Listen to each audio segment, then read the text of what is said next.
విష్ణు పురాణము. గురువైన పరాశరుడు శిష్యుడైన మైత్రేయుడికి విష్ణు పురాణాన్ని ఇలా వివరిస్తున్నాడు. ఆ కాలంలో విదర్భ దేశాధీశుడు కుండినపురంలో నివసిస్తూ ఉన్న వాడు భీష్మకుడు అనే రాజు. అతనికి పెద్ద కొడుకు రుక్మి, ఒకే ఒక్క కూతురు, పేరు రుక్మిణి. ఆమె రూపురేఖా విలాసాలకు ముమ్మరచి ఎందరో రాకుమారులు తనకని అడిగించేవారు. కానీ ఎవ్వరికీ కోరిక తీరలేదు. కృష్ణుని వరించాలని రుక్మిణి నిశ్చయం, రుక్మిణిని పరిగ్రహించాలని కృష్ణుని సంకల్పం. కానీ ఆమె పెద్దన్న రుక్మి శిశుపాలుడికివ్వాలని పట్టుదల కలవాడే ఉన్నాడు. కబురంపాడు రమ్మని జరాసంధాదులతో కలిసి శిశుపాలుడు కుండినపురానికి వచ్చాడు. స్వయంవర వార్త విని కృష్ణుడు, బలభద్రుడు మొదలైన అన్నదమ్ములతో తగిన బలగంతో బయలుదేరి కుండినపురానికి వచ్చి కొంచెం దూరంగా అందరినీ ఉంచాడు. ఆచారం ప్రకారం రుక్మిణి బ్రాహ్మణ సుమంగులతో దాసీజనంతో ఊరి వెలుపల ఉన్న దుర్గాలయానికి వచ్చి ఆరాధన చేసి రాజమార్గానికి రాగా కృష్ణుడి చూసి ఆమెను పరిగ్రహించి రథం ఎక్కించాడు. ఆ వార్త తెలిసి ఆమె అన్న శిశుపాలాదులతో కలిసి కృష్ణునితో యుద్ధానికి సిద్ధపడ్డాడు. జరాసంధుడు, దంతభక్తుడు, సాల్వుడు, శిశుపాలుడు మొదలైన వారు మంచుతో మబ్బులు భాస్కరుణ్ణి ఎదిరించినట్లు కృష్ణుణ్ణి ఎదిరించారు. బలరాముడు, సాత్యకి, కృతవర్మ మొదలైన యాదవ సింహాలు విజృంభించి జరాసంధాదుల చతురంగ బలాలను తూకుతూకుగా చితక్కొట్టారు. ఆ దెబ్బతో జరాసంధాదులు తిరిగి పారిపోవాల్సి వచ్చింది. శిశుపాలుడు చేసేది లేక సిగ్గుపడి నిజపురానికి వెళ్ళిపోయాడు. రుక్మి వదలలేదు. కృష్ణుని సంహరించిగాని నగరంలోకి వెళ్ళనని ప్రతిజ్ఞ పలికి ఎదిరించాడు. అప్పుడే కృష్ణుడు తలపడి వాని సైన్యానికి దైన్యం కలిగించి రుక్మిని పట్టుకుని, బావా ఊరకే హాస్యం సుమా అని వాడి తల అక్కడికక్కడ గొరికి విడిచిపెట్టాడు. ఇలా విజయలక్ష్మితో సహా రుక్మిణిని తీసుకువచ్చి ద్వారకలో సలక్షణంగా పెండ్లాడాడు. కొంతకాలానికి ఆ దంపతులకు మన్మదాంసతో ఒక కొడుకు అచ్చంగా మన్మధులాగా ఉంటాడు. పేరు ప్రద్యుమ్నుడు. ఆ శిశువు పుట్టిన 6వ నాడు రాత్రి సంబరుడు అనే రాక్షసుడు వచ్చి పురిటింట చొచ్చి శిశువునెత్తుకుపోయి సముద్రంలో పడేశాడు. ఆ శిశువును ఒక చేప మింగింది. ఆ చేపను జాలవాడు పట్టి సంబరుని కూతురికిచ్చాడు. అది తరగగా దానికి దాపున ఉన్న శిశువును చూసి ఆశ్చర్యపడుతూ ఉండగా నారదుడు వచ్చి, లలనా, ఈ పిల్లవాడు శ్రీకృష్ణుని కొడుకు, జాగ్రత్తగా పెంచు అని చెప్పి పోయాడు. ఆ మగువ అలాగే అని రహస్యంగా పెంచి పెద్దవాణ్ణి చేసింది.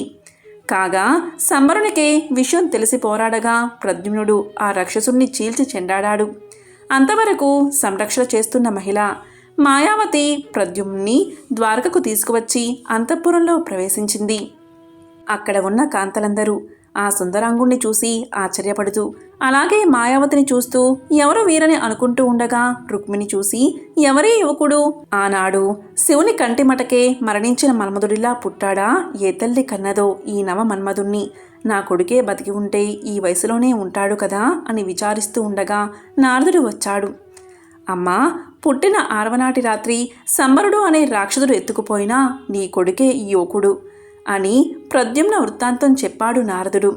కృష్ణుడు ఆ ఆదిదేవుడు విష్ణువు, నీవు ఆ లక్ష్మీదేవి, ఈ యువకుడు మన్మధుడు, ఈ యువతి రతి. ఇది మీ చరిత్ర, మీ మహిమ ఎవరు తెలుసుకోగలరు? వస్తా అని చెప్పి వెళ్ళిపోయాడు. తరువాత కృష్ణుడు మాయావతి ప్రద్యుమ్నుల వివాహం చేయించాడు. ఆ రుక్మిణియందు చారుదేష్టుడు, చారుదేహుడు, వీర్యవంతుడు, సుషేనుడు, చారుగుప్తుడు, భద్రచారుడు, సుచారుడు, మహాచారుడు అనే కొడుకులు పుట్టారు. కడసారి సంతానం ఆడబిడ్డ, పేరు చారుమతి. తరువాత ప్రద్యుమ్నుడు స్వయంవరంలో రుక్మి కూతురుని పెళ్లాడాడు. ఆ దంపతుల కొడుకు అనిరుద్ధుడు.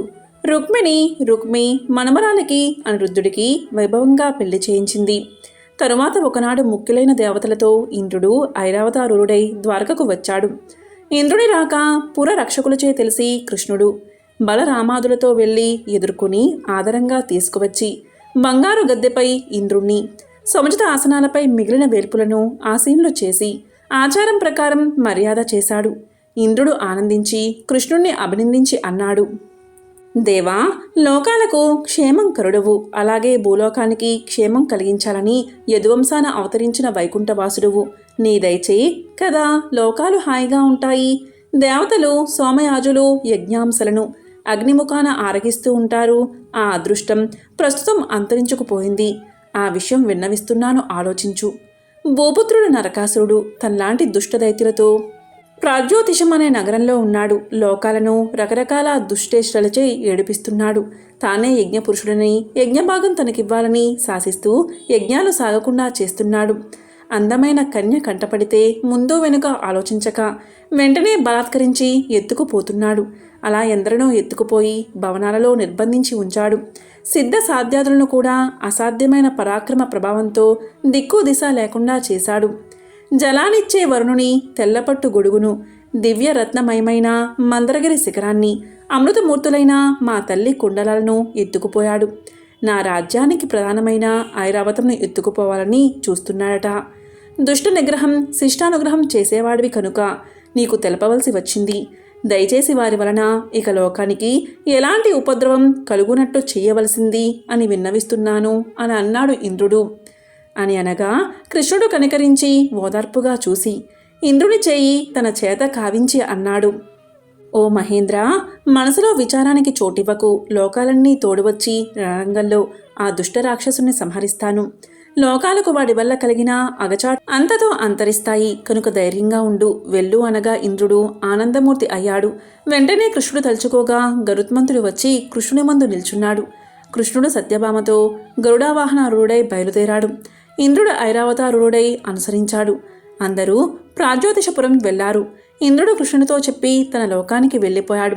కృష్ణుడు నగరవాసులైన రాక్షసులకు భయంకరంగా శంఖాన్ని పూరించాడు. నరుకుడు మురుణ్ణి, హయగ్రీవుణ్ణి తగిన సేనతోడుగా యుద్ధానికి పంపించాడు. వాళ్ళు వచ్చి కృష్ణునితో పోరాడి తన అనుచరులతో సహా కృష్ణుని ఆయుధాగ్ని జ్వాలకు ఆహుతైపోయారు. కొన్ని వేల మంది సైనికులతో తన సహచరులు యుద్ధంలో మరణించడం విని నరకుడు కోపించి రోషించి భీకరమైన చతురంగ బలంతో దారుణాయుధ పానీయై వచ్చి కృష్ణునిపై ఏకదారిగా అస్త్రశస్త్రాలు వర్షించాడు. కృష్ణుడు వాటిని అవలీలగా తన వింటి నుంచి ప్రయోగించిన ప్రత్యాయుధాలతో చెదరగొట్టి చక్రాన్ని ప్రయోగించి నరుకుని శిరస్సు తెగవేశాడు. అంతలో పుత్ర మరణం తెలిసి భూదేవి శోకమూర్తి అయి కృష్ణుని వద్దకు వచ్చింది. అల్లనల్లన బొంగురుపోయిన కంఠంతో పలికింది, పద్మాక్ష, మునుపు హిరణ్యాక్షుని వరహ రూపాన దునుమి నన్ను సముద్రంలోంచి పైకెత్తినప్పుడు నీ అనుగ్రహించే కలిగిన కొడుకు వీడు. వీణ్ణి చంపవచ్చునా? ఏవో తప్పులు చేయవచ్చు. వాటిని క్షమించి సన్మార్గాన నడిపించవచ్చు కదా అని అనగా కృష్ణుడన్నాడు, వసుంధర, నాయందు సద్భావం, భక్తి లేని వారు ఆత్మీయులైనా సరే నేను సహించేది లేదు. కంసాతులు ఏమయ్యారో నన్ను సర్వత్మా నమ్మి ధ్యానించేవారు పైవారైనా సరే ఆదరిస్తాను. అందుకు సాక్ష్యాలు ప్రహ్లాద విభీషణులు. కనుక లోకానికి అపకారి అయినా నరకుడు కొడుకైనా క్షమించదగదు. నేను దుష్ట శిక్షణ, శిష్ట రక్షణ, ధర్మస్థాపన లక్ష్యాలతో అవనిపై అవతరించాను. నీకు తెలియదా అని అనగా భూదేవి, సరే, అయిందేదో అయింది. నరకుని కొడుకుకి పట్టం కట్టి పరిపాలకుడుగా నియమించు అని నమస్కారం చేసింది. అలాగే అని కృష్ణుడు నరకపుత్రుణ్ణి రాజ్యాధికారిని చేసి నరకుడు అపహరించిన అదితి కుండలాలని భూదేవి తెచ్చి ఆనందంగా వెళ్ళింది. తరువాత కృష్ణుడు నగరంలో ప్రవేశించి చెరలో ఉన్న 16,000 మంది రాచకన్యలను, అమూల్య రత్నాభరణాలను, మేల్జాతి ఏనుగులను, గుర్రాలను నరకుని కింకరలచే తనే ద్వారకకు పంపించాడు. వరుణుని గొడుగు వరుణుకు పంపించి మందరగిరి శిఖరం ఆ గిరికి హత్తించి సత్యభామతో అమరావతికి వెళ్ళి తన రాక తెలుపుతూ పాంచజన్యం పూరించాడు. ఆ ధ్వని విని గ్రహించి ఇంద్రుడు ఆనందంగా ఎదురువచ్చి స్వాగతం పలికి లోపలికి తీసుకుపోయి గరునిచే అర్ఘ్యపాద్యాదులు ఇప్పించాడు. కొంతసేపు కృష్ణుడు ఇంద్రునితో వివిధ విషయాలు మాట్లాడి కుండలాలు అతిథికి స్వయంగా ఇవ్వాలని ఆమె ఉన్న చోటికి ఇంద్రునితో వెళ్ళాడు. నమస్కరించి కుండలాలను ఆమెకిచ్చి నరకాసురుని చావు ఆమెకు చెప్పాడు. ఆమె ఎంతో సంతోషించింది. భూతేశ, భూతాత్మ, భూతనాదస్తుత, సర్వేశ, సర్వజ్ఞ, సర్వవినుత, నిర్వద్యంద, నిరుపమ, నిచ్చల, నిగమార్థ గోచర, అవ్యయ, అచ్యుత, ఆదిదేవ, త్రిసనాద, త్రిలోకదేవ, త్రివిక్రమ, పరమపురుష, పరాపర, పరహితార్థ, కమలాక్ష, కమలేశ, కమలరాశి నివాస, నరసింహ, నరవంద్య, నరకదమన, భక్తరక్షక, భవనాస, భవ్యరూప, నిగ్రహానుగ్రహ విధేయ, నిత్య నిపుణ, కరుణతో నన్ను కాపాడు అని భక్తితో ప్రార్థించింది. కల్పవృక్షాన్ని ఆశ్రయించి కట్టుకుని గునట్లు ఆనాడు నిన్ను ముక్తి కోరగా కొడుకుగా నా కడుపున పుట్టమని కోరాను. అదితి మాటలు విని కృష్ణుడు కనికరపు చూపుతో చూసి చిరునవ్వు మోముతో అన్నాడు, అమ్మా, ఇలా ఎందుకంటావు? పుణ్య చరిత్రవు. దేవతల కన్నతల్లివి, పరమ పవిత్రతగా ప్రసిద్ధురాలైన పుణ్యరాశివి. నీకు మోక్షం పెద్ద. ఆ సమయంలో సచీదేవి సత్యభామను తీసుకువచ్చి అత్తకి ఆమె విషయం చెప్పగా ఆమె కోడల్ని ఆదరించి అన్నది, అమ్మాయి, నా అనుగ్రహం వల్ల చాలా కాలం ముసలితనం, అందవికారమైన రూపం లేక సౌభాగ్యవతివై భోగభాగ్యాలు అనుభవిస్తూ హాయిగా ఉండు అని వరాన్ని ఇచ్చింది. ఈ విధంగా గురువైన పరాశరుడు శిష్యుడైన మైత్రేయుడికి విష్ణు పురాణాన్ని వివరిస్తున్నాడు. ఓం నమో నారాయణాయ.